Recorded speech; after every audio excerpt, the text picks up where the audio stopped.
चैतन्य मनोभीष्टं स्थापितं येन भूतले स्वयं रूप कदा मह्यं ददाति स्वपदान्तिकं। वन्देऽहं श्रीगुरु श्रीयुतापदकमलं श्रीगुरुं वैष्णवांश्च श्रीरूपं साग्रजातां सहगणा रघुनाथान्वितं तं सजीवं साद्वैतं सावधूतं परिजनसहितं कृष्णचैतन्यदेवं श्रीराधा कृष्णपादान् सहगणललिता श्रीविशाखान्वितांश्च नमो विष्णुपादाय कृष्णप्रेष्ठाय भूतले श्रीमते भक्तिवेदांत स्वामिनीति नामिने। नमस्ते सारस्वते देवे गौरवाणी प्रचारिणे निर्विशेष शून्यवादी पाश्चात्यदेशतारिणे वाञ्छाकल्पतरुभ्यश्च कृपा सिन्धुभ्येव च पतितानां पावनेभ्यो वैष्णवेभ्यो नमो नमः। हे कृष्ण करुणा सिंधु दीनबंधु जगतपते गोपेश गोपिकाकांत राधाकांत नमोस्तुते। तप्त कंचन गौरांगी श्री राधे वृंदावनेश्वरी शुभानुसुते देवी प्रणमामि हरिप्रिये। जय श्री कृष्ण चैतन्य प्रभु नित्यानंद श्री अद्वैत गदाधर शिवासादि गौर भक्तवृंदा। हरे कृष्ण कृष्ण कृष्ण हरे हरे हरे राम राम राम हरे हरे। मूकं करोति वाचालं पंगुं लंघयते गिरिं तत्कृपातमहं वन्दे श्रीगुरुदीनतारिणम्।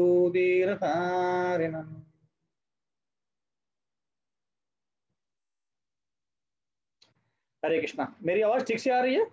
आप लोग सुन पा रहे हैं? हाँ, यस प्रभु जी। हरे कृष्णा। तो आप सभी का स्वागत है आज के भगवद गीता कक्ष में रविवार के। तो हम लोग चर्चा कर रहे हैं 5वां अध्याय भगवद गीता का। तो 5वें अध्याय में हम चर्चा कर रहे थे कि तो संक्षिप्त रूप में हम चर्चा करते हैं अभी तक हमने क्या पिछली बार चर्चा किया था। तो दूसरा अध्याय जो है पूरे भगवद गीता का सार बता रहा है। तीसरा अध्याय जो है कर्मयोग बताता है, निष्काम कर्मयोग। और निष्काम कर्मयोग में भगवान ये बता रहे हैं कि अगर आपको आध्यात्मिक ज्ञान है और आप निष्काम कर्मयोग कर रहे हो, भक्ति के मार्ग पे हो, हाँ, तो जैसे जनक महाराज थे या कृष्ण भगवान खुद का उदाहरण दे रहे हैं, तो उन दोनों के केस में उनको एक्चुअली कर्म करने की जरूरत नहीं है, पर लोगों को आदर्श दिखाने के लिए वो कर्म कर रहे हैं। फिर चौथा अध्याय आध्यात्मिक ज्ञान के बारे में बताता है, ट्रांसेंडेंटल नॉलेज, जिसको जानने के बाद हम ये समझ सकते हैं कि हम कौन है, भगवान कौन है, हमारा बीच में दोनों के बीच में नाता क्या है, और भगवान के अलग अलग गुण कैसे होते हैं, क्या होते हैं गुण कौन से, तो इसके बारे में चर्चा की गई है। फिर अभी हम 5वें अध्याय में चर्चा कर रहे हैं कि 5वां अध्याय भी कर्मयोग के बारे में बात कर रहा है।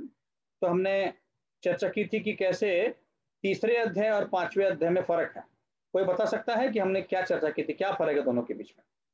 तीसरा भी कर्मयोग है, 5वां भी कर्मयोग है, तो दोनों में फर्क क्या है?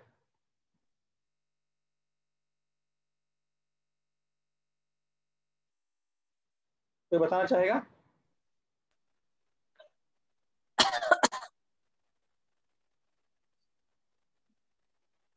यस, किसी को याद है हमने क्या चर्चा की थी? हरे कृष्ण प्रभु जी। यस माता जी। दूसरे अध्याय में हमने स्पेसिफिकली मतलब कि पूरा भगवत गीता का सार ही देखा है शॉर्ट में, स्पेशली उसमें लाइक आत्मा और शरीर ये दोनों में का। तीसरा अध्याय और 5वें अध्याय के बीच में फर्क पूछ रहा, दूसरा नहीं।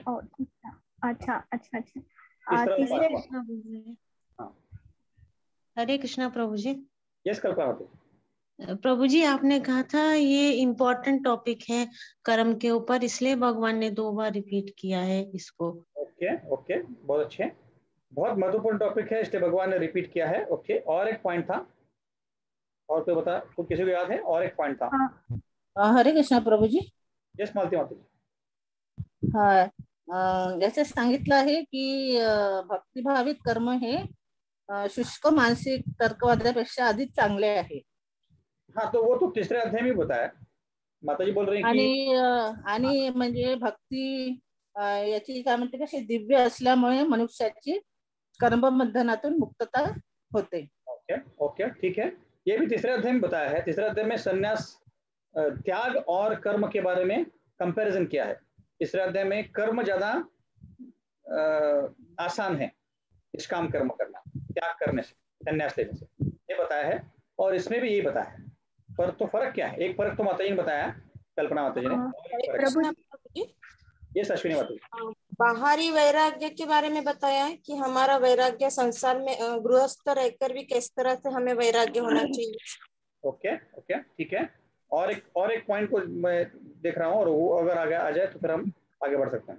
यहाँ पे प्रभु जी, यहाँ पे मतलब ये संसार में रह के भी जो कर्म करना है, कृष्णा भावनामृत करके हमको कैसे पीस लाइक शांति कैसे मिलनी चाहिए, शांति से कैसे कर सकते हैं ये बताया है। भक्ति मतलब करके शांति कैसे मिलनी चाहिए। तो वो जो लास्ट श्लोक का है, प्रभु जी सेवा के बारे में बताया, डिवोशनल सर्विस के बारे में बताया। ठीक हरे है, कृष्णा प्रभु जी। हरे कृष्णा प्रभु जी। हाँ प्रभु जी, 5वें में ये बताया है कि कर्म फल का परित्याग करते हुए शांति, विरक्ति और सहिष्णुता से आध्यात्मिक दृष्टि से आनंद की प्राप्ति होना। हाँ, पर मैंने बताया जैसे तीसरे अध्याय में भी ये थोड़े हद तक बताया है, तो फर्क क्या है दोनों में? ये हमने पिछली बार चर्चा किया था, आप लोग भूल गए एक हफ्ते में। हरे कृष्णा प्रभु जी। हाँ मालती माता, तिसऱ्यामध्ये सांगितलं आहे की आपल्याला या संसारात म्हणजे कर्म आपल्याला संसारात बांधून ठेवते आणि आपण त्याच्यातून मुक्त होऊन आत्मानी परमात्म्याबद्दल दिव्यज्ञान प्राप्त करू शकतो, हे सांगितलं आहे। आणि 5व्या याच्यामध्ये सांगितलेलं आहे की कृष्ण भावनाभावित कर्म करायला पाहिजे, आणि त्याच्यातूनच आपल्याला आध्यात्मिक दृष्टी आणि आनंद म्हणजे प्राप्त होतो।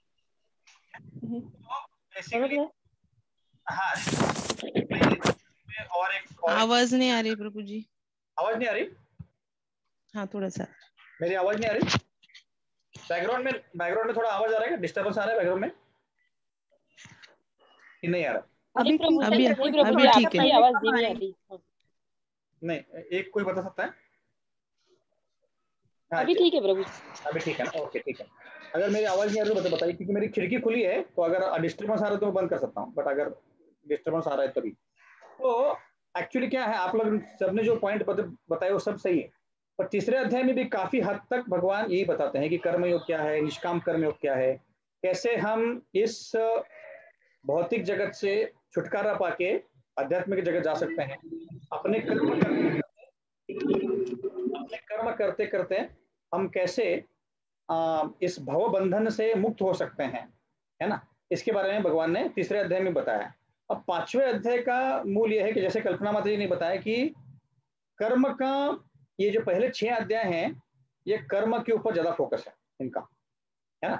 लास्ट के जो 6 अध्याय हैं ज्ञान के ऊपर ज्यादा फोकस है, और बीच के जो 6 हैं 7वें से 12 तक, तो सबसे महत्वपूर्ण है, सबसे गुह्य है और सबसे प्रैक्टिकल है हमारे लिए कलयुग में क्या कर सकते उसके लिए। तो उसमें भक्ति बताया, भक्ति कैसे करनी चाहिए। तो अब तीसरे और 5वें में क्या फर्क है? तो दोनों में यह फर्क है कि तीसरा अध्याय संक्षिप्त रूप में निष्काम कर्म के बारे में बता रहा है, पर 5वें में भगवान और गहराई से जा रहे हैं, अंदर कर्म के बारे में बताया 5वें में भी, पर और गहराई से जा रहे हैं। और आखिरकार जैसे सोनाली माता जी ने बताया, आखिरकार भगवान बताते हैं कि शांति मिलने के लिए इस जीवन में क्या करना चाहिए, तो इसके बारे में भगवान बता रहे हैं, है ना? तो ये जानना बहुत जरूरी है, क्योंकि हम अगर जब भगवद गीता पढ़ रहे हैं तो एकदम गहराई से भगवद गीता को पढ़ना है, ऊपरी ऊपरी नहीं पढ़ना कि हाँ ठीक है कर्म बताया, हाँ ठीक है ज्ञान बताया, नहीं ऐसा क्यों भगवान बता रहे हैं? भगवान बीच में ही भक्ति के बारे में बताते हैं, कर्म के बारे में बताते हैं, ऐसा क्यों कर रहे हैं? ये समझना बहुत जरूरी है, क्योंकि ये जो भगवान ने 45 मिनट में भगवद गीता बताई थी, हजारों सालों से कई तत्व ज्ञानी लोग, कई योगीज, कई भक्त उसको जानने का प्रयत्न कर रहे हैं, पर अभी तक वो समझ में नहीं आ रहा है सबको। इसका मतलब है कि गूढ़ ज्ञान है, ये कोई साधारण ज्ञान नहीं है, ये गूढ़ ज्ञान है जिसको बार बार पढ़ेंगे, भक्तों के बीच में रह के पढ़ेंगे, गुरु से सुनेंगे, तो धीरे धीरे हमें समझ में आता है कि ये क्या है ज्ञान एग्जैक्टली, है ना? तो इसीलिए इसको प्रभुपाद बोलते थे कि you should read Bhagavad Gita scrutinisingly, scrutinisingly मतलब कि ये श्लोक के पहले ये श्लोक आया, इसका मतलब क्या है, ऐसा क्यों लिखा है भगवान ने, है ना। तो ये बहुत अच्छे से जानना चाहिए। एक मिनट में खिड़की बंद ही कर देता हूँ क्योंकि आवाज आ रहा है ठीक से, एक मिनट होल्ड करना।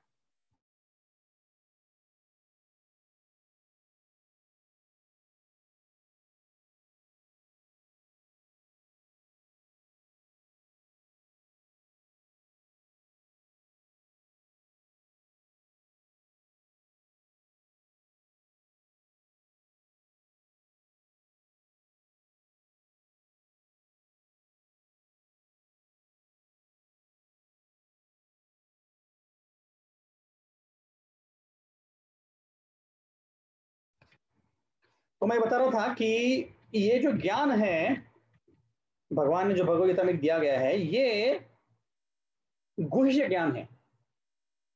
राज विद्या राज गुह्यम बोला भगवान ने 9वें अध्याय में, आप पढ़ेंगे तो राज विद्या राज गुह्यम मतलब ये साधारण ज्ञान नहीं जिसको जो भी पढ़ेगा समझ में आ जाएगा। इसको समझने के लिए बार बार पढ़ना पड़ेगा, भगवान की भक्ति करनी पड़ेगी, तब जाके भगवान धीरे धीरे धीरे इस ज्ञान को खोल देंगे, है ना। इसीलिए उसको स्क्रूटिनाइजिंग ही पढ़ना है, मतलब उसको गहराई से पढ़ना, समझ में नहीं आए तो बार बार पढ़ना है वापस, और फिर पूछना है कि इसका मतलब क्या है, यहाँ पे भगवान ये क्यों बता रहे हैं ना, ऐसे। तो ये मेरे मन में बहुत दिनों तक प्रश्न था कि तीसरा अध्याय भी कर्मयोग बता रहा है, पांचवा भी कर्मयोग बता रहा है। तो मैंने कई सारी किताबें पढ़ी, लेक्चर सुने, तो फिर जब मैंने गहराई से पढ़ा और ये इच्छा प्रकट की कि भगवान मुझे जानना है ये दोनों में फर्क क्या है, तब भगवान ने धीरे धीरे उसका खुलासा किया। तो ऐसे हमें भगवद गीता पढ़नी है। भगवद गीता कोई साधारण न्यूज़पेपर नहीं है या बुक नहीं है जिसको एक बार पढ़ लेके समझ में आएगा, नहीं। ये गुह्य चीज है जो हमें जीवन में उतारने के लिए इसको बार बार पढ़ना पड़ेगा, गहराई से पढ़ना पड़ेगा, और भक्तों के बीच में रहकर पढ़ना पड़ेगा, और गुरु से सुन के हमें समझ सकते हैं, ऐसे ही ये समझ में नहीं आता। तो पांचवा अध्याय जो है ये इसको कर्म संन्यास योग बोलते हैं। चौथा अध्याय जो था ज्ञान कर्म संन्यास योग है, मतलब ज्ञान का उपयोग करके कर्म कैसे करना है जिससे हमें संन्यास मिले। संन्यास मिले मतलब ये नहीं है कि हम सब कुछ त्याग करके, कर्म त्याग करके जंगल चले जाएंगे, नहीं। इसका मतलब है कि कर्म करते करते कैसे अपने हृदय से त्याग की भावना निर्माण करनी है, संन्यास लेना है। इसको बोलते हैं ज्ञान कर्म संन्यास योग।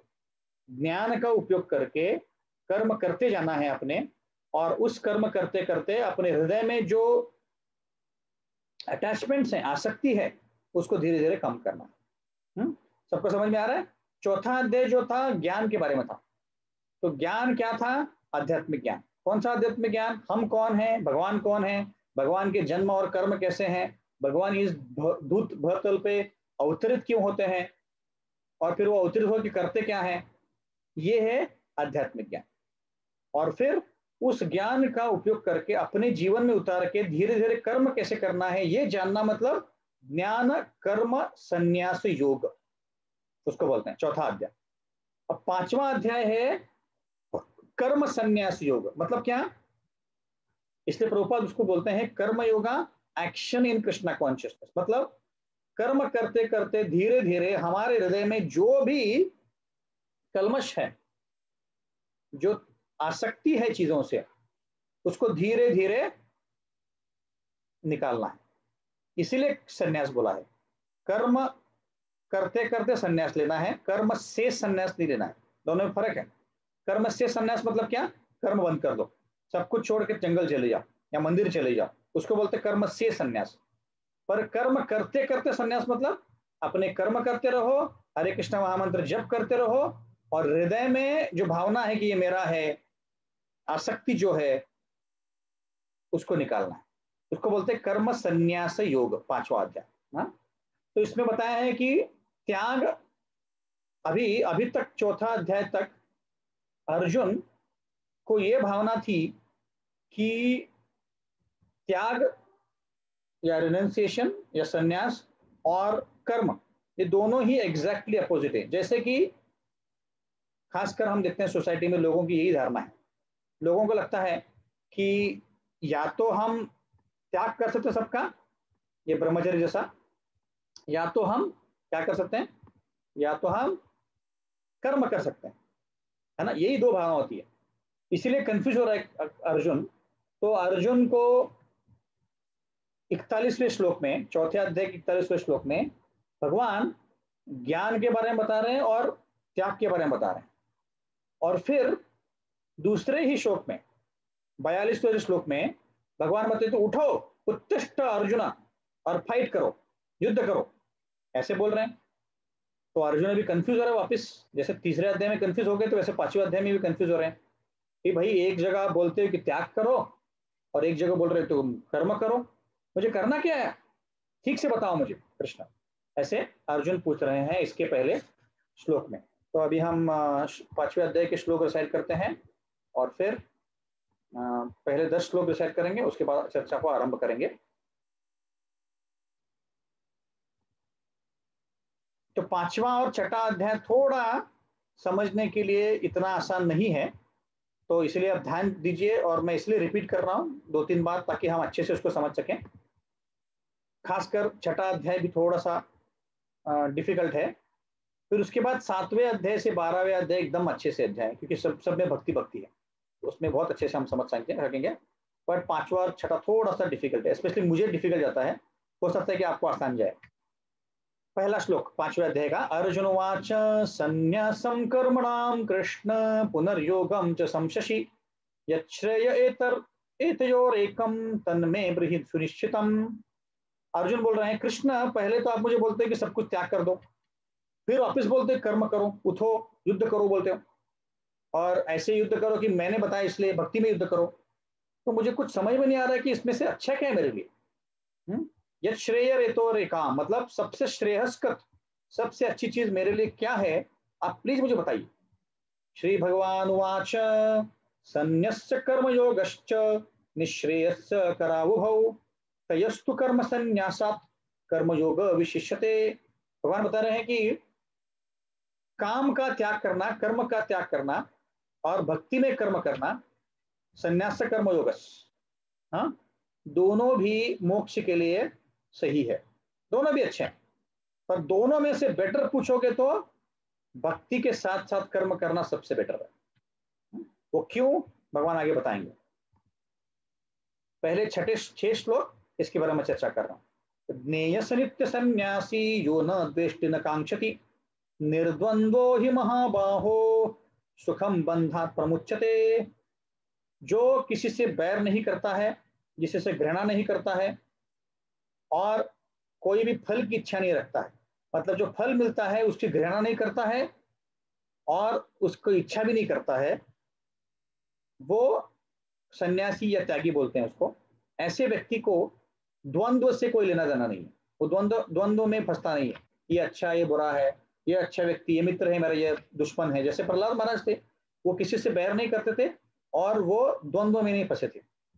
वो इस भौतिक जगत को के बंधनों को आसानी से लांघ के जा सकता है और मोक्ष को प्राप्ति कर सकता है, क्योंकि हम सबका गोल मोक्ष ही है ना। भले ही हमें पता नहीं कि हमें मोक्ष चाहिए, बट हमें सबको मोक्ष चाहिए, सबको इस भौतिक दुनिया के जंजाल से छुटकारा चाहिए, शांति चाहिए सबको, पर सबको पता नहीं है कि शांति चाहिए उनको। सांख्य योगो पृथक बाला प्रवदंती न पंडिता एकम अप्यासित सम्यक उभयोर विंदते फलम। जो लोगों को ज्ञान नहीं है वही बोलते हैं कि कर्म योग और सांख्य योग दोनों अलग हैं। जो ज्ञानी व्यक्ति है उसको पता है कि दोनों का रिजल्ट सेम ही है। 6ठा श्लोक, यच्छांख्या प्राप्यते स्थानं तद योगैरपि गम्यते एकम सांख्यम च योगम च यह पश्यति स पश्यति। जो ये जानता है कि सांख्य योग और भक्ति दोनों एक ही पहिए के दो, एक ही गाड़ी के दो पहिए हैं, हाँ, एक ही जगह दोनों लेके जा सकते हैं। उसी को सही चीजें क्या है क्या नहीं है ये पता है। 6ठा श्लोक, संन्यासस्तु महाबाहो दुःखम माप्तुम अयोगता योगयुक्तो मुनिर्ब्रह्म न चिरेण अधिगच्छति। सिर्फ अपने कर्मों के त्याग करने से और भक्ति में, भगवान की भक्ति में नहीं लगने से कोई खुश नहीं हो सकता। पर ऐसा व्यक्ति जो विचार पूर्वक भक्ति में लगा हुआ हो, उसे भगवान की प्राप्ति जल्द ही होती है। अब आज हम 6 ही श्लोका डिस्कस करने वाले हैं, तो अर्थ हम 7वें और बाकी के अगले स्थान में देखेंगे। सिर्फ अभी श्लोक रिसाइट करेंगे। योगयुक्तो विशिदात्मा विजितेत्मा जितेन्द्रिय सर्वभूतात्म भूतात्मा कुर्वन्नपि न लिप्यते। 8वां, नैव किंचित करोमीति युक्तो मन्यते तत्त्ववित् पश्चं शृण्वन् स्पृशन् जिघ्रन् अश्नन् गच्छन् स्वपन् श्वसन् प्रलपन् विसृजन् गृह्णन् उन्मिषन् निमिषम् अपि इन्द्रियाणि इन्द्रियार्थेषु वर्तन्त इति धारयन्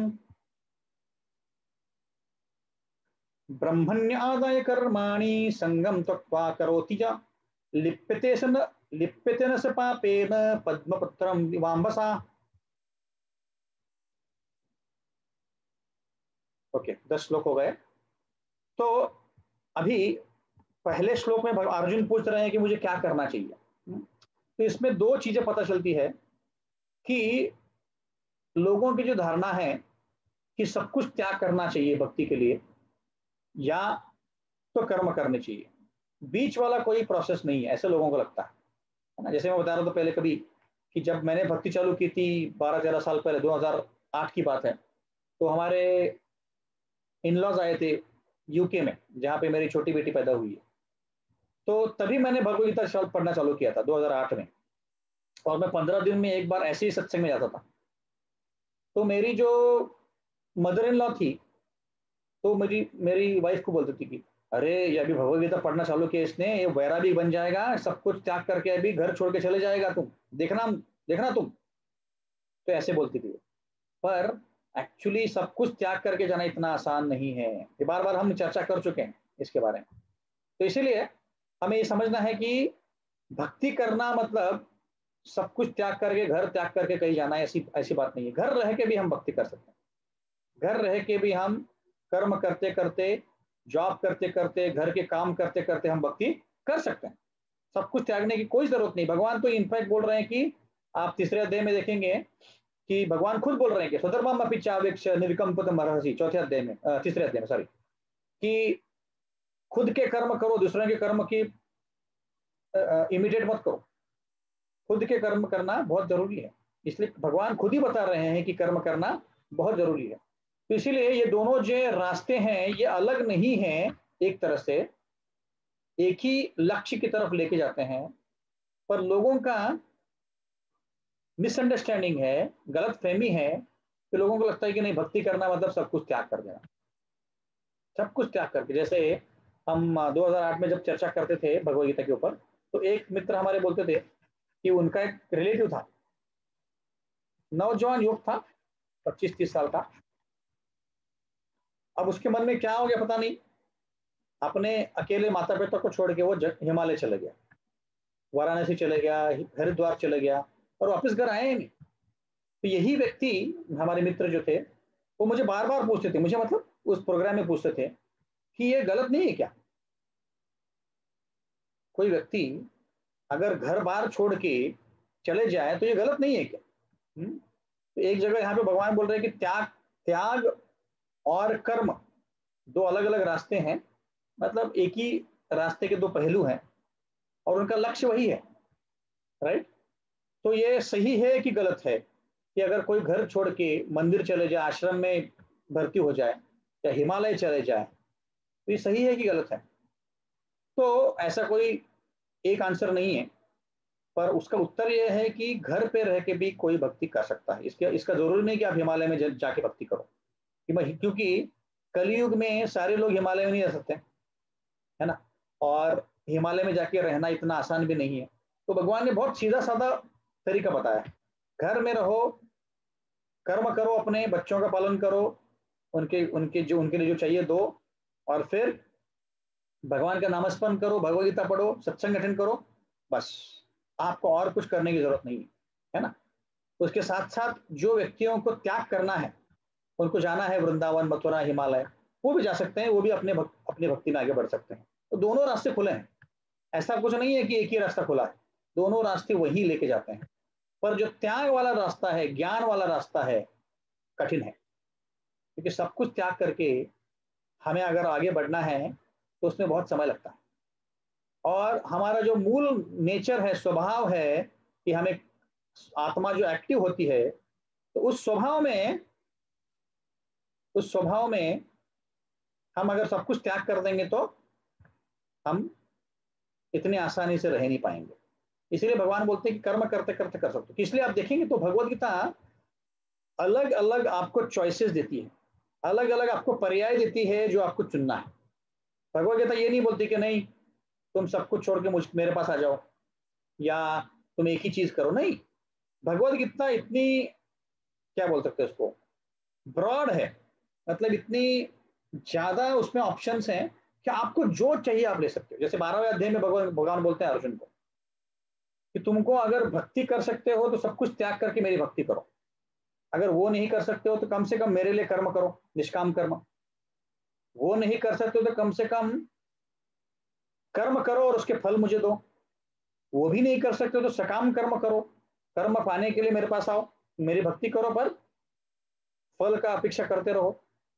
तो बहुत सारे भगवान चॉइसेस दे रहे हैं, या तो ज्ञान की उपासना करो, ऐसे बहुत सारे ऑप्शन दे रहे भगवान, जिसमें जो भी आपको ठीक लग रहा है वो आप कर सकते हैं। पर प्रभुपाद यहाँ पे बोलते हैं कि भक्ति ही एक ऐसा मार्ग है जो जल्द से जल्द हमें इस जीवन से, इस भौतिक जीवन से छुटकारा देके हम आध्यात्मिक जगत में लेके जा सकता है। एक ही ऐसा मार्ग है जो जल्दी हमें लेके जा सकता है, बाकी मार्ग को बहुत समय लग सकता है।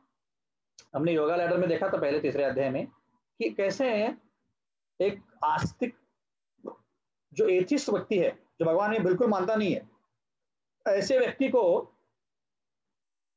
भक्ति मार्ग में आने के लिए अगर वो सीढ़ी चलता रहेगा तो बहुत समय लगता है। वो पहले कोई देवी देवता की पूजा करेगा कई जन्मों तक, कई जन्मों के पुण्य के बाद थोड़ा बहुत भक्ति का पुण्य मिलेगा तो वो सकाम कर्मयोग करेगा भगवान के, फिर निष्काम करेगा, फिर वो ज्ञान अष्टांग योग करेगा, फिर ज्ञान योग करेगा और फिर भक्ति करेगा। बहुत समय लगता है उसमें, ये सब चीजों में बहुत समय लगता है, क्योंकि हमारे हृदय में जो इच्छाएं हैं वो खत्म करने के लिए बहुत टाइम लगता है। इसीलिए भगवान ने ये डायरेक्ट प्रोसेस दिया गया है जहाँ पे हम भक्ति कर सकते हैं डायरेक्ट, है ना। और यही भगवान अभी 5वें अध्याय में हमको बता रहे हैं। तो पहले श्लोक में अर्जुन यही पूछ रहे हैं कि मुझे करना क्या है, कंफ्यूजन बहुत हो रहा है मुझे, ये बता रहे हैं। मैंने ये भी बताया था कि 3रा और 5वें अध्याय का थीम सेम है कर्मयोग, वैसे ही 7वें और 9वें अध्याय का थीम सेम है भक्ति योग, ऐसे, ठीक है। तो अभी हम देखते हैं, आगे बढ़ते हैं। तो दूसरे श्लोक में भगवान बता रहे हैं, भगवान खुद ही बता रहे हैं कि दोनों मार्ग सेम हैं, दोनों मार्ग एक ही लक्ष्य के दो अलग अलग पहलू हैं, तो आप कोई भी ले सकते हो। पर जो दूसरा मार्ग है जो कि त्याग वाला है, उसमें थोड़ी कठिनाई ज्यादा है ना।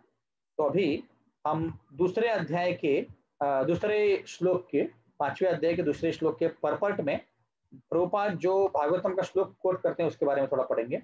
बहुत महत्वपूर्ण श्लोक है ये, क्योंकि हमें बताता है कि हमारे जीवन का मूल उद्देश्य क्या होना चाहिए। तो दूसरा श्लोक के परपर्ट में प्रभुपाद यहाँ पे 5वें स्कंद का, भागवतम के 5वें स्कंद का 2-3 श्लोक कोट करते हैं। तो मैं पढ़ता हूँ उसको। नूनम प्रमत्त कुरुते विकर्म यदिंद्रिय प्रीतय आपनोति न साधु मन्ये यत आत्मनोयम असन्नपि क्लेशदा आशदेह पराभवस्तावदबोधितातो यावन्न जिज्ञासत आत्मतत्वं यावत् क्रियास्तावदिदं मनो वै कर्मात्मकं येन शरीरबन्ध एवं मन कर्म वशं प्रयुक्ते अविध्यात्मनि उपधीयमाने प्रीतिर्न यावन्मयि वासुदेव न मुच्यते देह योगेन तावत्।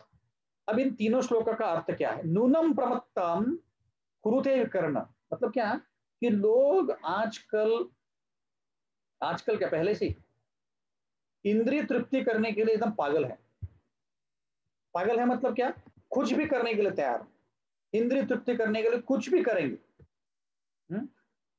तो जैसे लोग बंगी जंपिंग करते हैं, कहीं जाके एडवेंचरस स्पोर्ट्स करते हैं, कहीं कहीं मैंने देखा है कि जो क्रोकोडाइल्स होते हैं, क्या होते हैं, मगरमच्छ को बांध के उसके साथ खेल करते हैं।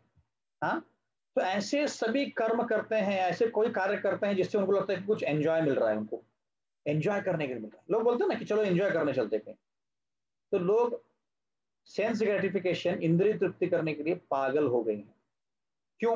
क्योंकि उनके हृदय में काम की भावना है, इच्छा है कि कुछ मैं एंजॉय करूं। जैसे कृष्ण भगवान बोलते हैं तीसरे अध्याय के आखिरी के सेक्शन में कि सबसे बड़ा दुश्मन कौन सा है हमारा, कोई बोल सकता है? तीसरे अध्याय के आखिरी सेक्शन में भगवान कौन से दुश्मन के बारे में बात करते हैं, जो सबसे बड़ा दुश्मन है व्यक्ति का? कल ही हमने मन नहीं, कल ही हमने ये भगवद गीता ओवरव्यू में डिस्कशन किया था शनिवार के सेक्शन में। इच्छा इच्छा थोड़े पास में है जयश्री माता जी, और थोड़ा आपको क्लैरिफाई करना पड़ेगा। इंद्रिया प्रभु। इंद्रिया नहीं, स्मिता माता जी का सही आंसर है, चैट विंडो में लिखा है उन्होंने काम। यस, कल ही डिस्कस किया था हमने कि काम जो है इच्छा, पर काम मतलब प्रबल इच्छा।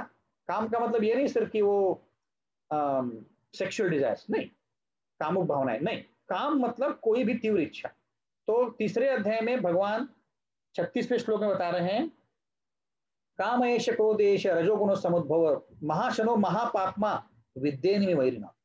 अर्जुन ने पूछा था कि अतकेन प्रयुक्त न पापम चरति पुरुष बलादेव नियोजिता, कि ऐसी कौन सी वो शक्ति है जिसके कारण व्यक्ति पाप करने से कतराता नहीं है। उसको पता है कि गलत काम कर रहा हूं मैं, फिर भी क्या करता है, वो करता है। क्यों?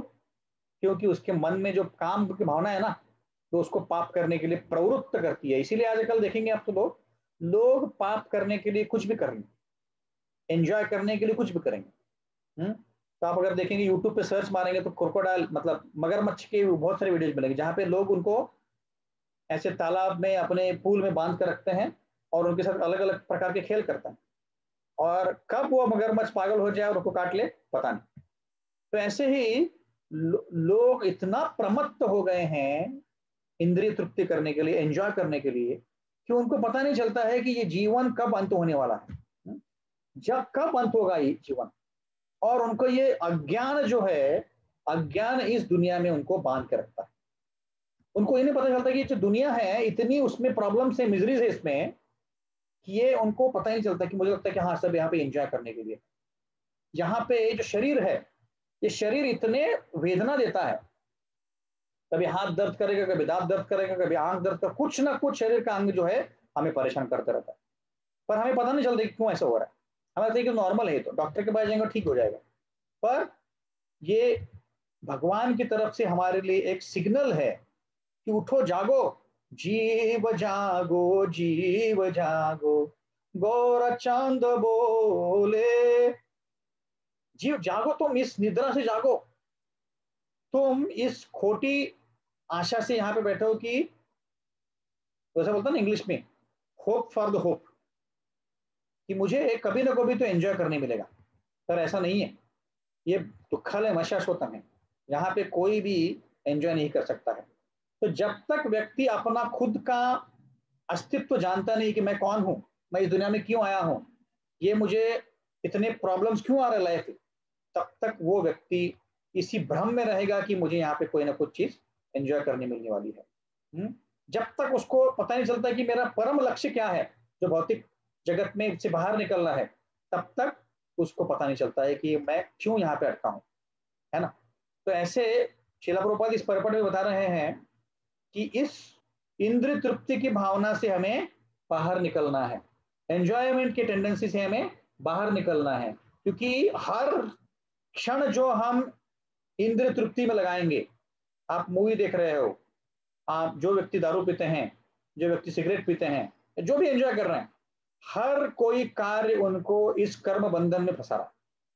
हर कोई ऐसा कार्य जो हम कृष्ण भावना में नहीं करते हैं, वही कार्य उनको कर्म बंधन में फंसा रहा। हाँ, ये जानना बहुत बहुत जरूरी है। ये अगर हम समझेंगे तो पांचवा अध्याय हम अच्छे से समझ पाएंगे। तो आपको मैं एक वीडियो दिखाने वाला हूँ अभी, तो आपको बताना है कि वीडियो से आप क्या सीखते हो। बहुत शॉर्ट वीडियो है, थोड़ा डरावना है, बट इतना भी नहीं है, हमें सच्चाई का पता होना चाहिए।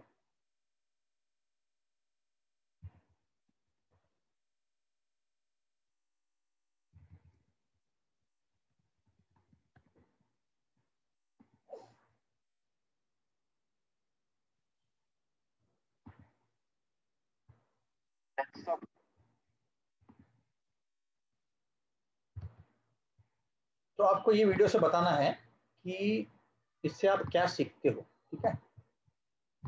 आप तो आंखें बंद कर सकते हैं, इतना कोई बहुत ज्यादा डरावना भी नहीं है। फिर चालू कर रहा हूँ, ओके। सबको दिख रहा है वीडियो मेरा? Yes Prabhu ji. Okay. Close to the crocodile.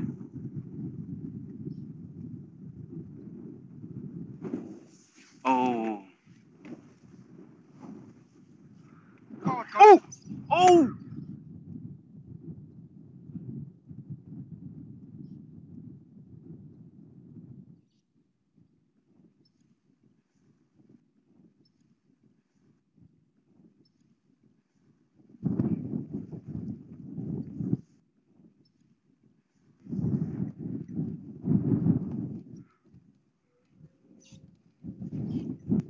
Welcome back to Pinda and Beyond.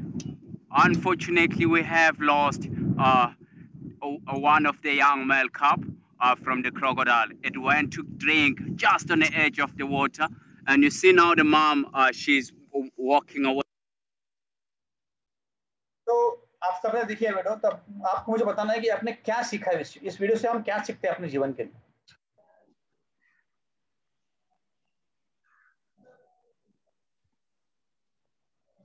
Yes, हरे कृष्ण प्रभु जी।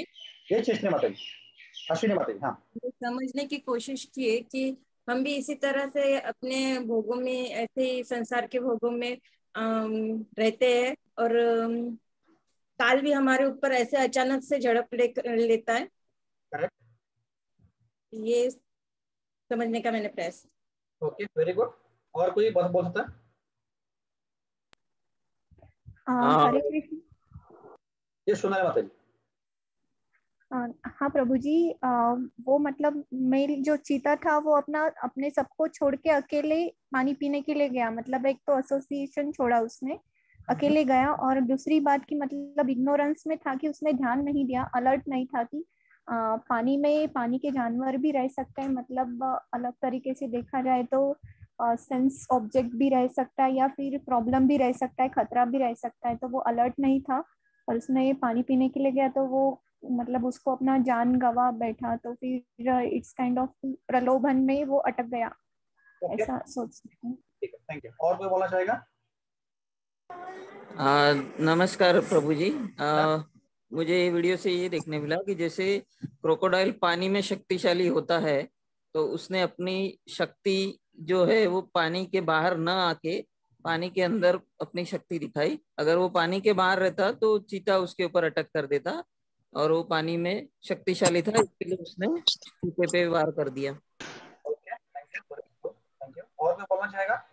कृष्णा प्रभू जी। यस परमेश्वर माता जी। प्रभू जी, एक आहे की तुम्ही कितीही बलवान व्यक्ती, कितीही बलवान असो आणि कोणीही असो, मृत्यू कधीही येऊ शकतो। त्यामुळे तुम्ही वेळ आणि काळ फक्त भक्तीच्या मार्गाला लागलं पाहिजे। वेरी गुड, वेरी गुड, बहुत अच्छा होता है। और कोई बोलना चाहेगा? और कोई सीखे इसमें से?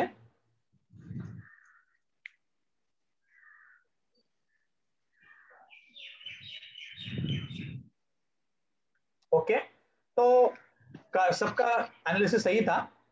तो इसमें हम देखते हैं कि ये वीडियो में स्पेसिफिकली कि ये चीता जो था ये आराम से अपना अपना पानी पीने के लिए गया था, है ना। मतलब डेली रूटीन में था वो, रोज वो लोग यहाँ पे आके पानी पीते हैं मेरे ख्याल से।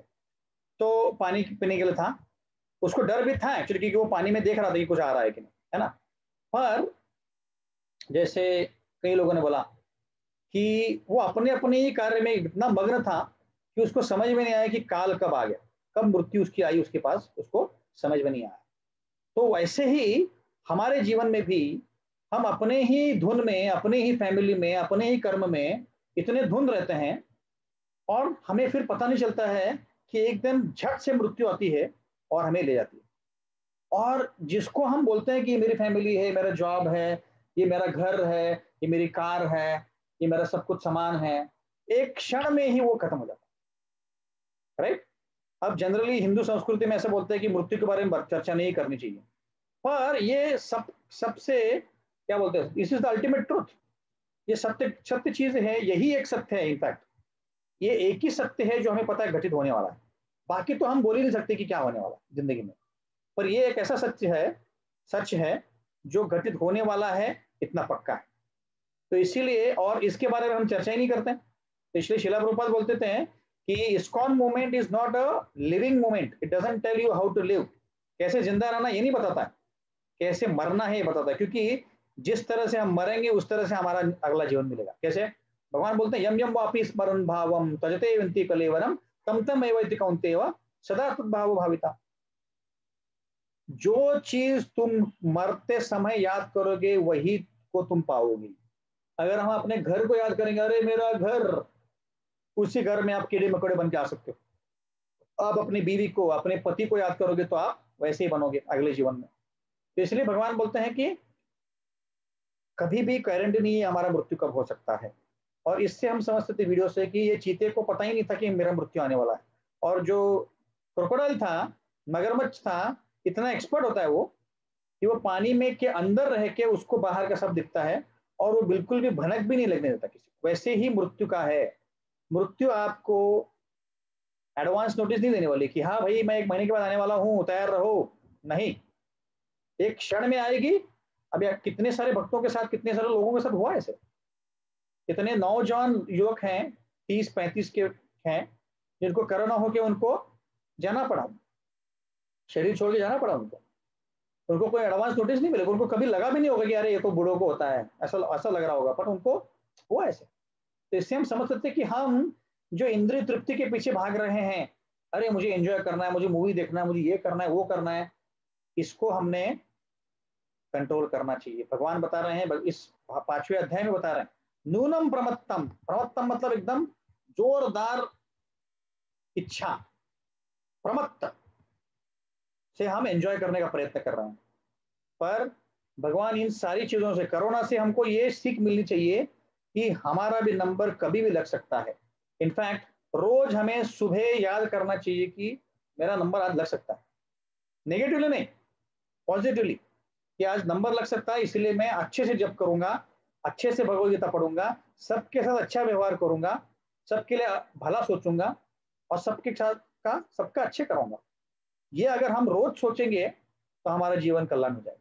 क्योंकि ऐसा कोई दिन नहीं रहेगा फिर जब हम किसी के साथ बुरा बर्ताव करेंगे, जब हम जप नहीं करेंगे, जब हम भगवद गीता नहीं पढ़ेंगे, और फिर हमारा अगला जन्म अच्छा रहेगा।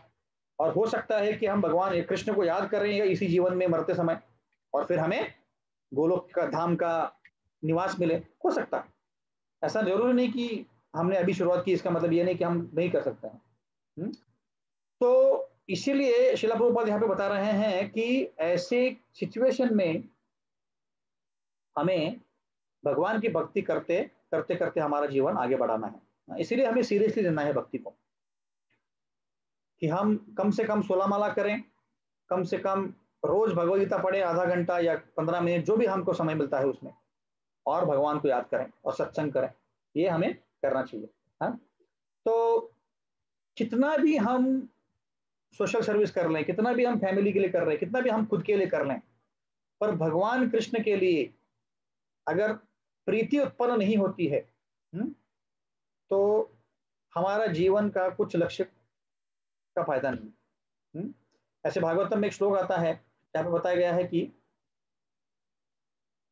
धर्मस्वनिष्ठता पंसा विश्वक्षेन कथाशुजा न उत्पाद्य यदि रतिम श्रमेव ही केवलम। कि हमने सब कुछ कर लिया, पूरी दुनिया जीत लिया, पूरी दुनिया भ्रमण कर लिया, पूरी दुनिया अपने कब्जों में कर लिया, पर अगर कृष्ण के लिए अगर हमारे मन में प्रीति उत्पन्न नहीं हुई, श्रम एवं ही केवलम, कुछ फायदा नहीं। जैसे कभी कभी धान्य को उसको पीटते हैं, है ना, फिर धान्य निकलता है और फिर उसका छिलका भी निकलता है। तो ये सब कुछ करना मतलब भक्ति ना करते हो बाकी सब करना मतलब छिलकों को पीटना है। छिलकों को पीट के कुछ होगा नहीं होगा, फिर भी हम उसको पीटते रहते हैं। ये भक्त शास्त्र बताते हैं हमको। इसीलिए हमें सीरियसली भक्ति करनी है। फिर इसी पर्पट में भगवान बताते हैं कि त्याग मतलब ये नहीं कि सब कुछ त्याग कर दो और फिर जो भी हमें मिल रहा है सब कुछ त्याग कर दो, ऐसा नहीं है। हमारे हृदय में जो भाव है कि ये मेरा है, ये मेरा घर है, मेरे पति है, मेरी पत्नी है, मेरे बच्चे हैं, इस भावना का त्याग करना है। हमारा एक्चुअली कुछ नहीं है। हम जब आए थे तो खाली हाथ आए थे, जाएंगे भी खाली हाथ ही जाएंगे। तो इसीलिए हमें ये हृदय में बहुत फिक्स करना है कि मेरा कुछ नहीं, सब भगवान का है, मैं सिर्फ गार्डियन हूँ, मैं सिर्फ यहाँ पे कंट्रोल केयर टेकर हूँ। अभी तक भगवान ने मुझे लीज पे दिया है, कॉन्ट्रैक्ट पे दिया है, टेनेंट हूँ मैं यहाँ का, कभी भी भगवान मुझसे छीन सकते हैं। इसीलिए जो भी हमें आसपास है सब कुछ भगवान के भक्ति में लगाना है, उसको बोलते हैं युक्त वैराग्य। जो भी हमारे पास है भगवान की भक्ति में लगाओ, पैसा है लगाओ, घर है लगाओ, जो भी चीज है भगवान की भक्ति में लगाओ। और जो व्यक्ति बोलता है कि नहीं सब कुछ त्याग कर दो और हिमालय में जाके बैठो, कुछ भी भगवान के लिए यूज नहीं कर सकते, वो उसको बोलते हैं फाल्गु वैराग्य, उसका कुछ फायदा नहीं। ये दूसरे श्लोक में बताया जा रहा है। तो अभी तीसरे श्लोक में बढ़ते हैं। तो तीसरे श्लोक में बताया है कि त्याग करना है, पर कर्म करते करते करना है। कर्म का क्या त्याग नहीं करना, पहले मैं बता चुका हूं कि भक्ति में भगवान बता रहे हैं 5वें अध्याय में कि कर्म का त्याग मत करो, कर्म करते करते हृदय में जो आसक्ति है उसका त्याग करो। उदाहरण के तौर पे तीसरे श्लोक में बताया जा रहा है कि ऐसा व्यक्ति है ना जो कभी भी कोई भी कर्म का फल का आसक्त नहीं होता है, हाँ, और कोई भी फल की इच्छा नहीं करता है, वो व्यक्ति त्यागी होता है। इसका मतलब क्या हो गया, एकदम सिंपल भाषा में समझते हैं। जैसे कोई माता है, माता अपने बच्चों के लिए और पिता के लिए, पति के लिए कुकिंग कर रही है, हाँ, लग से कि कुछ नया डिश उन्होंने बनाया आज, किसी के घर पे कोई नया डिश बनाने का प्रयत्न किया। अब अगर वही माता ये सोच रही है कि ये मैं कृष्ण भगवान को समर्पित करने के लिए बना रही हूँ, ठीक है, जो भी बना रही है, लेट्स से पाइनएप्पल हलवा बना रही है, पाइनएप्पल हलवा तो एकदम इजी है, थोड़ा कॉम्प्लिकेट लेते हैं, लेट्स से मालपुआ बना रही है, तो मालपुआ विद रबड़ी ऐसे बना रही है माता जी को। अभी उसने सोचा है कि ये मैं कृष्ण को अच्छा लगता है इसलिए बना रही हूँ, ठीक है। अब जब वो डिश बनेगी, अच्छी बनेगी तो भगवान को थैंक यू बोलना है, अच्छी नहीं बनेगी तो भी आसक्त नहीं रहना है, बोला कि कोई बात नहीं, अगली बार मैं अच्छे से प्रयत्न करूंगी। इसको बोलते हैं कि कोई भी फल की अपेक्षा नहीं करनी है और कोई भी फल का त्याग नहीं करना। त्याग नहीं करना है मतलब उसका द्वेष नहीं करना, है ना। हमारा क्या होता है, हम कुछ बनाने जाते हैं, अच्छा बना दो, मैंने किया भैया, मैंने किया, ये मालपुआ विद रबड़ी मैंने बनाया, और खराब बन गया, पता नहीं तुमने सब गड़बड़ कर दिया यहाँ पे आके बोल के कुछ, या भगवान को दोष देंगे, किसी और को दोष देंगे। इसको बोलते हैं कि जो हमें फल मिलता है उसका द्वेष करना, अच्छा नहीं हुआ तो, और अच्छा हुआ तो मेरे कारण हुआ, तो इसमें गड़बड़ क्या है, इसमें त्याग की भावना बिल्कुल नहीं। इसलिए भगवान बता रहे हैं यहाँ पे कि जो भी कर्तव्य करोगे उस कर्तव्य करने के फल की अपेक्षा मत करो, और अपेक्षा करो तो अच्छा मिला तो खुद का मत बोलो, अच्छा नहीं मिला द्वेष मत करो, जो भी बोला भगवान की दया बोल के आगे बढ़ो। ये हमारा विचार रहेगा तो हम जिंदगी में बहुत आगे बढ़ सकते हैं, नहीं तो हम हमेशा दोष करते बैठेंगे लोगों को, अरे तुम्हारे कारण हुआ, तुम्हारे कारण सब कुछ हो रहा है। क्योंकि ऐसा करेंगे तो हम ये द्वंद्व में नहीं फंसेंगे, क्योंकि ये दुनिया में भौतिक जगत में अच्छा बुरा रहेगा ही, हमेशा एक अच्छी चीज रहेगी, एक बुरी चीज रहेगी, अच्छा डॉक्टर रहेगा, बुरा डॉक्टर रहेगा, हाँ, कोई अच्छा पॉलिटिशियन रहेगा, बुरा पॉलिटिशियन रहेगा। जो मौसम है, कभी ठंड रहेगी कभी गर्मी रहेगी, ये चीज तो हुई, वो होने ही वाली है। भगवान बोलते बता रहे दूसरे अध्याय में, मात्र स्पर्शस्तु कौन्तेय शीतोष्ण सुख दुखद आगमापायनो नित्यास्ताम तितिक्षस्तु भारत। भगवान बता रहे कि भाई ये द्वंद्व तो रहने ही वाला है भौतिक जगत में, आध्यात्मिक जगत में द्वंद्व नहीं है, पर भौतिक जगत में द्वंद्व तो रहने ही वाला है, पर हमें उनसे आसक्त अटैच नहीं रहना है। गर्मी रहेगी फैन लगाओ, सर्दी रहेगी कंबल ओढ़ो या जैकेट पहन लो, उससे आसक्त मत रहो, या द्वेष भी मत करो, अरे क्या है बहुत ठंडी हो गई है, क्या है ऐसा मौसम क्यों हो रहा है, अभी बारिश का मौसम हो गया, पुणे में बारिश का मौसम अभी नहीं है, गर्मी का है, पर अभी बारिश हो गया, क्यों, क्योंकि सारे जो जीव हैं इस धरती तल पे तो क्या कर रहे हैं, पाप कर रहे हैं, क्या कर रहे हैं, जानवरों को मार रहे हैं। अब ये कोरोना भी क्यों आया है, क्योंकि इतने जानवरों को काटते हैं रोज, खासकर सब जगह हो रहा है, उसके कारण ही रिएक्शन मिल रहा है हमको। आप बोलेंगे अरे हमने थोड़ी काटा, नहीं, तो जो लोग करते हैं उसको कंट्रीब्यूट करने में हमारे भी थोड़ा बहुत हाथ बार रहेगा, इसलिए हमको मिल रहा है। और भगवान ये बताने भी चाह रहे हैं कि देखो ये जो भौतिक जगत है ये बहुत डेंजरस है, तुम भले ही पाप न करो, पुण्य करते रहो, फिर भी कुछ रिएक्शन मिल सकता है, ऐसा डेंजरस है ये, है ना। इसलिए यहाँ से जल्दी निकलने का प्रोग्राम बनाओ तुम, जो भगवान बता रहे। ऐसे हमें सीखना चाहिए हर चीज से। इसलिए भगवान बता रहे कि त्याग कर्मों का नहीं करना है, कर्म करते करते मन की जो इच्छाएं हैं उसको त्याग करना, ये हमें सीखना है। ओके, आगे बढ़ते हैं। फिर चौथे और पांचवें श्लोक में बता रहे हैं भगवान कि सांख्य योग और भक्ति में क्या फर्क है। अब कभी कभी कोई भक्त एकदम कंफ्यूज होते हैं, ये सांख्य योग क्या है, पहले ही भक्ति समझ में नहीं आती, फिर सांख्य योग बता रहे हो, कर्म योग बता रहे हो, ज्ञान योग बता रहे हो। तो मोटा मोटा रूप में दो चीजें होती हैं, एक तो है भक्ति योग और दूसरा होता है कर्म योग, ज्ञान योग। तो भक्ति के अंडर भी कभी कभी निष्काम कर्म योग को डाला जाता है और ज्ञान योग के अंडर कभी कभी सांख्य योग को डाला जाता है। सांख्य योग मतलब एनालिटिकली सब कुछ एनालाइज करना। मतलब क्या कि ये चीज मेरे पास नोटबुक है, ये मैं नहीं हूं, ये मेरा चश्मा है, मैं नहीं हूं, ये मेरा नाक है, ये मैं नहीं हूं, तो मैं कौन हूं? अच्छा, मैं आत्मा हूं।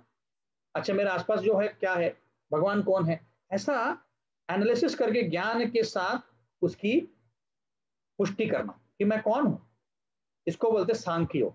उसको इंग्लिश में बोलते हैं कि analytic analysis, analytical ability, analysis of the soul.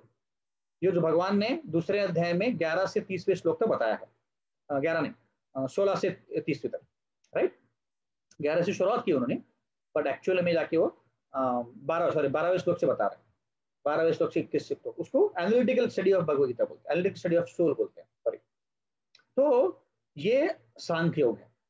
सांख्य योग में आप एनालिसिस करते हो हर चीज का और फिर फाइनली बताते हो कि हाँ, ये सब एनालिसिस करने के बाद मुझे पता चला है कि हम आत्मा है और भगवान है, और भगवान और हमारा नाता है, और हम इस दुनिया में इतने क्यों दुखी हैं, क्योंकि हमने भगवान का धाम छोड़ के हम यहाँ पे आए हैं। ये हो गया एनालिसिस, रूट कॉज निकल गया। पर भक्ति करना मतलब क्या, ये समझ के एक्चुअल भगवान की आरती करना, भगवान का नामस्मरण करना, भगवद गीता पढ़ना, ये भक्ति है। और एक उदाहरण देते हैं। उदाहरण के तौर पे आपको एक पेड़ मिलता है, आपको बताया गया है कि ये पेड़ का मूल कहाँ है, पहले ढूंढो। तो आप क्या थोड़ा बहुत आसपास, पेड़ के आसपास खुदाई करते हो और फिर पता चलता है कि उसके अंदर मूल है, रूट्स पेड़ के। तो अभी आप बोलते हैं हाँ मुझे रूट्स मिल गए हैं, तो आपको बोला जाता है कि ठीक है, आपके रूट्स मिल गए हैं, अभी उसको पानी डालो ताकि वो पेड़ बड़ा हो जाए। तो आप पानी डालते हो। तो ये रूट्स फाइंड करना, रूट्स निकालना, मूल कहाँ है पता करना, ये हो गया सांख्य योग। और उसको पानी डालना भक्ति योग। तो सांख्य योग और भक्ति योग ज्यादा फर्क नहीं है, लक्ष्य हमारा वही है, पर तरीका अलग है। भक्ति योग में हम भगवद गीता पढ़ के भक्ति मार्ग को अपना लेते हैं। सांख्य योग में बहुत दिमाग लगाना पड़ता है कि क्या है, कहाँ है, क्या है। तो उसमें ज्ञान और सांख्य का उपयोग होता है। ठीक है, अब ये दोनों जी चीजें हैं, ऐसा नहीं कि सांख्य योग अलग है और भक्ति योग अलग है, नहीं। दोनों एक ही रास्ते के अलग अलग पहिए हैं, एक ही रास्ते के अलग अलग पहलू हैं, जो आप एक ही गोल तक हमको लेके जा सकते हैं, है ना। जैसे हम बताएं कि रूट्स जो होती हैं पेड़ के, उसकी तरफ से, है ना। तो इसीलिए यहाँ पे कृष्ण बता रहे हैं कि पश्यति न पश्यति। 5वां श्लोक अगर देखेंगे आप, कृष्ण बता रहे हैं सपश्यति से पश्यति, मतलब जो व्यक्ति ये जानता है कि सांख्य योग और भक्ति योग में ज्यादा फर्क नहीं है, दोनों एक ही पहलू हैं और उसी लक्ष्य को लेके जाते हैं, वही व्यक्ति क्या सही है क्या गलत है ये जान सकता है। ये भगवान बता रहे हैं सपश्चित सपश्यति। अब इसको कैसे जानेंगे? उदाहरण के तौर पे मैंने आपको एक एक्सरे दिखाया, 2 एक्सरे दिखाए, एक में सब लंग्स सब क्लियर है और दूसरे में सब वाइट वाइट दिख रहा है। तो अगर मेरे जैसे व्यक्ति को बताएंगे, मैं डॉक्टर नहीं हूँ, तो मुझे बताओगे तो मुझे पता नहीं चलेगा, बोला दोनों सेम ही दिखते हैं, उसमें क्या फर्क है? पहले तो मुझे पता नहीं चला कि ये लंग्स है ना। तो समझने के लिए, कोई भी चीज समझने के लिए पहले कुछ ज्ञान की आवश्यकता पड़ती है ना। जैसे अभी डॉक्टर को दिखाओगे आप दोनों एक्सरेज, है ना, जैसे माधवी माता जी डॉक्टर हैं, सोनाली माता जी डॉक्टर हैं, उनको दिखाओगे तो पता चलेगा उनको, अरे हाँ ये तो एक एक्सरे है ना, इसके लंग्स दिख रहे हैं और इसके लंग्स में कोई इन्फेक्शन नहीं है या बहुत कम इन्फेक्शन है। हाँ, तो जैसे वास्तुचित्र पूर्व मुझे बता रहे थे कि कल जब सीटी स्कैन करते हैं तो एक नंबर मिलता है हमको 1 से 25 के बीच में। 1 मतलब बहुत कम से कम इन्फेक्शन है और 25 मतलब पूरा लंग्स भरे हैं। तो जब एक्सरे देखते हैं तो पता चलता है कितना कितना इन्फेक्शन हुआ है। पर यह पता करने के लिए पहले आपको पता तो होना चाहिए कि एक्सरे मतलब क्या होता है, शरीर के अंदर लंग्स होते हैं वो कैसे दिखते हैं। उस ज्ञान के बाद ही आप पता कर पाओगे कि ये एक्सरे के अंदर क्या है। वैसे ही सांख्य और भक्ति के बीच में समझने के लिए और भक्ति योग भी समझने के लिए पहले पता होना चाहिए कि हम कौन हैं, आत्मा कौन होता है, ये समझना बहुत जरूरी। इसलिए हमें क्या समझ में आता है ये किस पे निर्भर करता है, हमें पहले कितना ज्ञान है। अगर मैं डॉक्टर नहीं हूं तो मुझे एक्सरे पता नहीं चलेगा क्या है इसमें, तो डॉक्टर हूं तो एक्सरे पता चलेगा। ऐसे हमको समझना है। इसीलिए भक्ति योग समझने के लिए पहले थोड़ा ज्ञान की जरूरत पड़ती है, और जब भक्ति और ज्ञान साथ साथ करेंगे तो हमारा ज्ञान बढ़ता रहेगा। तो अभी 5वें और 6ठे श्लोक में ये कनेक्शन है कि दोनों मार्ग अलग नहीं है, एक ही मार्ग के दो अलग अलग पहलू हैं जो हमें लक्ष्य की तरफ लेके जा रहे हैं। और ये जैसे हमने भागवतम की कक्षा में ये श्लोक पढ़ा है, पहले स्कंद के दूसरे चैप्टर के 12वें श्लोक में, वदंती तत्त्वविदस् तत्त्वं यज्ञानम अव्ययम ब्रह्मेति परमात्मेति भगवान इति शब्दते। भगवान को जानना है, कृष्ण को जानना है तो 3 पहलुओं में भगवान को जान सकते हैं। क्या है वो? ब्रह्मन, परमात्मा और भगवान। ब्रह्मन मतलब जो भगवान की शरीर से लाइट आती है उसको ब्रह्मन बोलते हैं।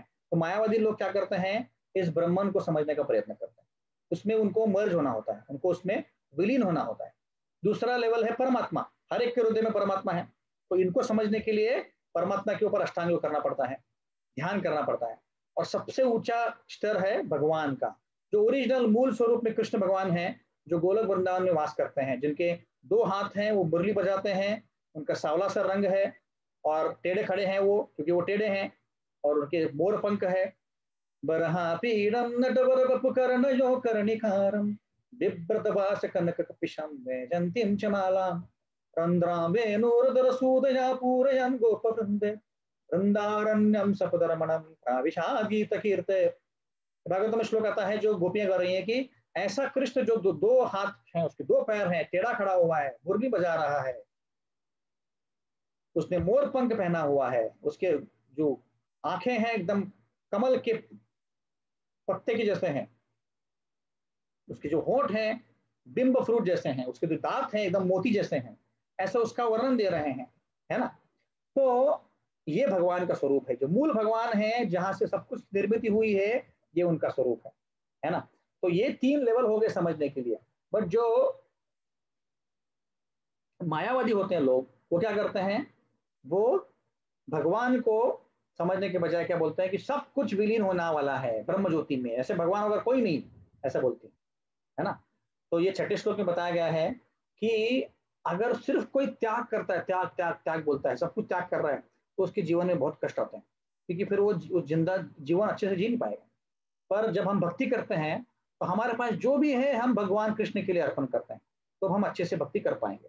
अब ये मायावादी लोग कौन होते हैं? मायावादी लोग होते हैं जो 2 प्रकार के मायावादी होते हैं, एक ब्रह्मवादी होते हैं और जो ओरिजिनल मायावादी होते हैं। तो ब्रह्मवादी होते हैं, उनको पता है कि ब्रह्म भगवान का एक रूप है, पर उनको ब्रह्मन में विलीन होता है ना। तो वो लोग ऑफेंस नहीं करते हैं, वो लोग ब्रह्मन में विलीन हो सकते हैं। पर ऐसे मायावादी लोग होते हैं दूसरे कैटेगरी के, जो बोलते हैं कि भगवान ऐसा कुछ नहीं होता है, सब कुछ भगवान है, आप भी भगवान हो, मैं भी भगवान हूं। जब हम नारायण को जान जाएंगे तब हम सब भगवान बन जाएंगे और उस लाइट में जाके विलीन हो जाएंगे, कोई स्वरूप वगैरह नहीं है। तो ये सबसे गड़बड़ चीज है, क्योंकि ऐसे करने से भगवान को हम अपराध कर रहे हैं। मायावादी जो होते हैं भगवान को अपराध करते हैं। इसीलिए मायावादी सन्यासी और वैष्णव सन्यासी में फर्क होता है। मायावादी सन्यासी जो होता है वो बहुत कठिनाई से अपना जो साधना करता है, और जो वैष्णव सन्यासी होता है बहुत एकदम आराम से अच्छे से सन्यास कर सकता है, अपना भक्ति कर सकता है। अभी देखने का प्रयत्न करेंगे यहाँ पे। मेरे पास एक पिक्चर है, टेबल है जो दिखाऊंगा। हाँ, इसको हम ज्यादा डिटेल में नहीं दिख रहे हैं, संक्षिप्त में। हम में से कोई मायावादी नहीं है वैसे तो मायावादी जो होता है वो संन्यास लेने के लिए, उसको शुद्ध होने के लिए पहले से उसको शुद्ध होना पड़ता है। बट भक्ति जो करते हैं उसको शुद्ध पहले होने की जरूरत नहीं है, वो भक्ति मार्ग से ही शुद्ध हो जाएगा। उसको सिर्फ ज्ञान चाहिए होता है। और यहाँ पे कर्म कर रहे हैं हम लोग, और कर्म का होना बहुत जरूरी है। ये जो मायावत सन्यासी होता है, जो ब्रह्मन में विलीन होता है, तो वो वापस गिरता है। क्यों गिरता है? क्यों? वहाँ पे वैरायटी नहीं है, वहाँ पे कुछ करने लायक है नहीं, सिर्फ शांति शांति है। तो कितने दिन शांति शांति में रहोगे? और यही व्यक्ति क्या करते हैं फिर बाद में? समाज कार्य करता है। यहाँ पे भक्ति करने से सक्सेस गारंटेड है। इनकम्प्लीट रिनंसिएशन है, मतलब जो त्याग कर रहे हैं वो अधूरा है। यहाँ पे पूरा त्याग है, क्योंकि हम सब कुछ भगवान को अर्पण कर रहे हैं, तो कुछ बचा ही नहीं हमारे पास। मायावाद में वो मूल निकालते, कौन है मूल? विष्णु, पर कुछ करते नहीं उसके लिए। और यहाँ पे विष्णु की भक्ति करते हैं। यहाँ पे सब कुछ जो दिखता है मैटर, आसपास सबसे डिटैच होते हैं वो लोग। ये नहीं चाहिए, वो नहीं चाहिए, फैमिली नहीं चाहिए, घर नहीं चाहिए, वो नहीं चाहिए। पर हम यहाँ पे सब कुछ भगवान से अटैच करते हैं। यहाँ पे कोई सुख नहीं है, और भगवान भक्ति में सुख ही सुख है। यहाँ पे सेंसेस, इंद्रियों को रिस्ट्रिक्ट किया जाता है कि ये मत करो, वो मत करो। यहाँ पे हम इंद्रियों को भगवान की भक्ति में लगाते हैं। इसमें काफी जन्म लग जाते हैं भक्ति में आने के लिए। यहाँ पे हम जो जल्द से जल्द भगवान को प्राप्त कर सकते हैं। तो ऐसे ये मायावाद, और मैं इसलिए मायावाद बता रहा हूँ क्योंकि कई सारे आपको लोग मिलेंगे जो बोलेंगे कि, जैसे मेरे एक्स बॉस था कॉग्निजेंट में जब मैं काम करता था, तो मैं जब उसको पता चला कि मैं कृष्ण की भक्ति करता हूँ, तो उसने बोला कि आनंद, तुझे पता नहीं है कि जन्म के तेरे हम आखिर में जाके कृष्ण से मिलने वाले हैं। मतलब हम विलीन होने वाले हैं, हम भगवान हैं। बोला है? तो ऐसे लोग भी मिलेंगे आपको। कई सारे लोग हैं इंडिया में जो मायावादी हैं, जो बोलते हैं कि यार तुम भी भगवान हो, मैं भी भगवान हूँ, और आखिरकार हम सब उसमें विलीन होने वाले हैं। ये सब बोगस है, बोगस फिलॉसफी है, जो शंकराचार्य ने स्थापित की थी 1,500-2,000 साल पहले। क्यों की थी? क्योंकि तब बुद्धिज्म बहुत प्रखर रूप में जा रहा था, 2,500 साल पहले। तो बुद्धा ने सब कुछ बुद्धिज्म किया था, और बुद्धिज्म को भगाने के लिए शंकराचार्य जन्म लिया था, जो दुर्वास मुनि और शिव जी के रूप हैं। और उन्होंने डेलिबरेटली, जानबूझकर मायावत का ये किया, फिलॉसफी बताई। तो पार्वती को बताते हैं एक श्लोक में। और फिर रामानुजाचार्य, मध्वाचार्य आके मायावाद का उन्होंने भगा दिया। फिर भी अभी भी बहुत शेष है मायावाद हमारे कंट्री में। तो इसीलिए हमें जानना बहुत जरूरी है कि मायावाद होता क्या है, और उससे हमको बचना चाहिए। ठीक है, तो आज हम ये भी विराम देंगे। 6ठे श्लोक तक हमने कवर किया है, अगले बार हमने 7वां श्लोक से चर्चा चालू आरंभ करें। किसी को कोई प्रश्न है? मैं जैसे बता रहा हूँ, थोड़ा डिफिकल्ट है 5वां और 6ठा अध्याय, पर ध्यानपूर्वक समझेंगे आप, सुनेंगे और भगवद गीता को पढ़ेंगे बार बार, तो समझ में आएगा। हरे कृष्ण प्रभु जी। यस माता जी। हाँ, आपने मायावादी के 2 प्रकार बोले थे कि एक ब्रह्मवादी जो मतलब जानते हैं कि भगवान का रूप होता है, और उसमें जो मतलब ब्रह्म ज्योति है उसमें विलीन होना ही है उनको, ऐसा समझ है। और दूसरा जो मतलब उनको क्या बोलते हैं, जो मतलब खुद को भगवान मानते हैं, सब भगवान बन सकते हैं। उसको तो मायावादी बोलते हैं, पर उसको कैटेगरी में भूल रहा हूँ अभी, मैं ढूंढ के बता रहा हूँ आपको। हाँ, उनको भी मायावादी बोलते हैं, पर वो ब्रह्मवादी नहीं है। मैं एग्जैक्ट नाम उनको भूल रहा हूँ। ठीक है प्रभु जी। हरे कृष्ण। और कोई प्रश्न है किसको?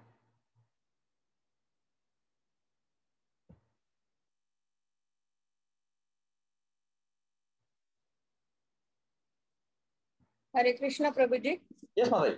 प्रभु जी, मैंने एक वीडियो देखा था यूट्यूब पर, जिसमें ऐसा बताया गया था कि जब हम भगवान के धाम में रहते थे और किसी कारणवश पृथ्वी पर हमारा जन्म हुआ, तब ऐसा कहा गया ना कि जैसे पाप होते हैं, जैसे हमारे मृत्यु के समय हमारी सोच होती है, वैसा ही हमें शरीर प्राप्त होता है। तो जब हम भगवान के धाम में थे और वहां से हम यहाँ पर आए, तो उस वक्त हमें जो शरीर मिलता है वो ब्रह्म का शरीर मिलता है। तो ये सही सुना है क्या प्रभु जी मैंने? बराबर। तो 2 कारणों से हम इस भौतिक जगत में आते हैं। एक कि जब आध्यात्मिक जगत में होते हैं हम, वैकुंठ में, वो लोक में, तो वहां पे भगवान ने बहुत कुछ, सब कुछ बनाया होता है, आध्यात्मिक जगत बनाया पूरी तरह से। तो हम क्या करते हैं, हमें भी इच्छा होती है कि अरे आपने इतना सब कुछ बनाया, पर मैंने कुछ बनाया नहीं, तो मेरी भी इच्छा है कुछ बनाऊं मैं। तो भगवान बोलता ठीक है भाई तुम जाओ और भौतिक जगत में कुछ बनाओ। तो ब्रह्मा जी का पहला जन्म मिलता है, जो ब्रह्मा जी क्या करता है, पूरा सृष्टि का निर्माण करते हैं। अब अगर उस ब्रह्मा के मन में इच्छा हुआ कि देखो मैंने बनाया है, मतलब गर्व हुआ, तो फिर वो क्या करता है, उस ब्रह्मा का पतन होता है और वो भूतल पे आके उसको जन्म लेना पड़ता है और फिर वो इसी जाता है। पर वही ब्रह्मा बोलता है कि नहीं नहीं नहीं, मैंने अच्छे से बनाया पर मुझे यहाँ रहना नहीं है अभी, मुझे वापस जाना है। तो उसको, क्योंकि ब्रह्मलोक जो है, अब यहाँ से ऊपर जाएंगे तो सबसे ऊपर ब्रह्मलोक है ना। तो अभी जिसको भौतिक भौतिक जगत से आध्यात्मिक जगत जाना है, उसको ब्रह्मलोक से गुजरना पड़ता है। तो कई बार ऐसा होता है कि वो व्यक्ति जाके ब्रह्मलोक में रहता है परफेक्शन करने के बाद, और फिर वहीं से आध्यात्मिक जगत जाता है। कई बार ऐसा जरूरी नहीं कि वहां पे जाना ही है, यहाँ से भी जा सकते हैं कोई भक्त, तो ऐसे है ना। तो इस कारण से होता है। और दूसरा कारण है कि हमें भगवान से इच्छा होती है कि मुझे अलग से एंजॉय करना है। इच्छा द्वेष समुत्तेन द्वंद्व मोहेन भारत, भगवद गीता में श्लोक आता है। तो वहां पे जीव की इच्छा होती है कि नहीं नहीं भगवान अभी बहुत हो गया, मुझे अलग से जाके एंजॉय करना है। तो भगवान बोलता ठीक है भाई तू जा एंजॉय कर, ऐसे ठीक है। Okay, thank you Prabhu ji. Hare Krishna Prabhu ji. Yes माता जी। हाँ प्रभु जी, जैसा कि आपने बताया कि इस भगवान के प्रति प्रीति और भक्ति में थोड़ा थोड़ा आगे जाने से जो है हमारे पापों का विनाश होता है। तो जाने अनजाने जो हमसे पाप कर्म हुए हैं पहले, वो इस भक्ति में आगे बढ़कर नील हो सकते हैं या फिर उसके लिए और जन्म भी लेने। भगवान बोलते हैं ना, सर्वधर्मान परित्यज्य मामेकं शरणं व्रज अहम संपरो पापेभ्यो मोक्षाय ममासुच। 18वें अध्याय में 66 तो भगवान बोल रहे हैं कि सर्वधर्म का छोड़ दो और मुझ पे शरण हो जाओ, मैं सारे पापों का हरण कर लूंगा। तो अभी क्या हुआ है, जब से आपने 16 माला करना चालू किया है, भगवद गीता पालन चालू किया है, 4 नियमों का पालन कर रहे हैं, मतलब मांस मच्छी नहीं खा रहे हैं, दारू नहीं पी रहे हैं, गैम्बलिंग नहीं कर रहे हैं, इलिसिट सेक्स नहीं कर रहे हैं, तब से भगवान के जो सारे कर्म है, सारे पाप जो हैं, सारे पापों के रिजल्ट्स अपने हाथ में ले लेते हैं। यमराज के पास नहीं छोड़ते, तो सब कुछ कंट्रोल आपके अपने पास लेते हैं। और अगर हर्षा माता जी ने कुछ गड़बड़ किया तो छोटा सा उसमें से आपको छोड़ देते हैं कर्मा के रूप में, टोकन के रूप में। पर सारे पाप आपके एक्चुअली भगवान के हाथ में हुए। और जब आप दीक्षा लेते हैं कोई गुरु से, तब सारे पाप जो भी आपने किए होंगे सारे नील हो जाते हैं, है ना। फिर भी भगवान अपने पास रखते हैं, क्योंकि पता है कि जीव जो है कुछ नटखट काम करने वाला है। तो किसी ने लेट से अभी कुछ इलिसिट सेक्स किया या चोरी किया या तो दारू पिया दीक्षा लेने के बाद भी, तो भगवान क्या करते हैं, उसको थोड़ा बहुत कष्ट देते हैं ताकि वो वापस रास्ते में आ जाए। तो इसलिए दीक्षा के समय आपके पाप एक्चुअली 0 हो जाते हैं, और उसके बाद अगर पाप करेंगे तो वापस आपकी लिस्ट में ऐड होते जाएंगे। ठीक है। और प्रभु जी, जैसा कि आपने बताया कि वो आध्यात्मिक ब्रह्म लोक से सीधे आध्यात्मिक चले जाते हैं अगर उनके आगे कर्म अच्छे रहे तो ये आध्यात्मिक जगत ही गोलोक वृंदावन है, गोलोक धाम, गोलोक धाम, वैकुंठ धाम, ये सारे आध्यात्मिक जगत आध्यात्मिक।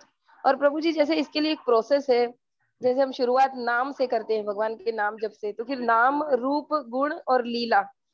तो जैसे हमारे सेंसेस इतने पावरफुल या इतने कंट्रोल इतने नहीं है कि जैसे हम इतने उच्च दर्जे का हम ले सके, हम नाम और ज्यादा से ज्यादा रूप तक जा पाते। और गुण भी जैसे आप मॉर्निंग सेशन में डिस्कस किया आपने, तो ये हमारे याददाश्त में रखना मतलब परे है बहुत, हमारा इतना नहीं है, लिमिटेड नहीं है हमारा जो है वो। तो लीला तक पहुंचना अगर पॉसिबल नहीं होता है तो भी भगवान मान्य करते हैं।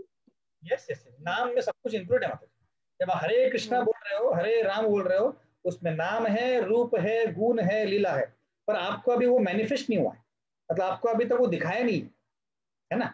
जैसे आप अभी कुकिंग कर रहे हो, हलवा बना रहे हो, है ना।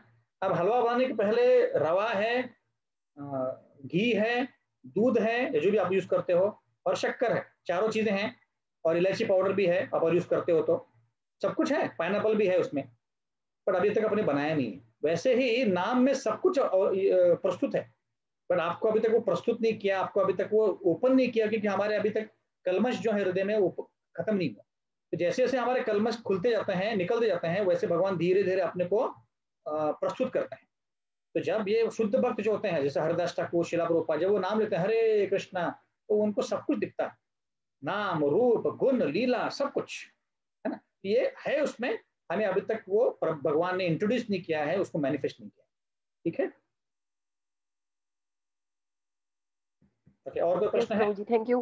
हरे कृष्ण। प्रभु जी, आपने जो चार्ट दिखाया था ना कि मायावादी सन्यासी और वैष्णव सन्यासी, उसमें का जो दूसरा पॉइंट है वो थोड़ा सा मतलब बताएंगे कि एक्चुअली मेरा लिखना रह गया। ओके, मैं शेयर करता हूँ, आप नोट कर लीजिए। तो जो है पॉइंट ये है कि ज्ञान वहां पे मोक्ष लाने के लिए सफिशिएंट नहीं है। सिर्फ ज्ञान ज्ञान करेंगे तो मोक्ष नहीं मिलता है ना। वहां पे सब त्याग करना पड़ता है और बहुत कष्ट लेने पड़ते हैं। ये जो मायावाद है ये बहुत, उसमें बहुत कठिनाई बहुत होती है। और भक्ति में सिर्फ आपको कर्म करने और भगवान को अर्पण करने, बस उतना ही करना और कुछ ज्यादा नहीं करना।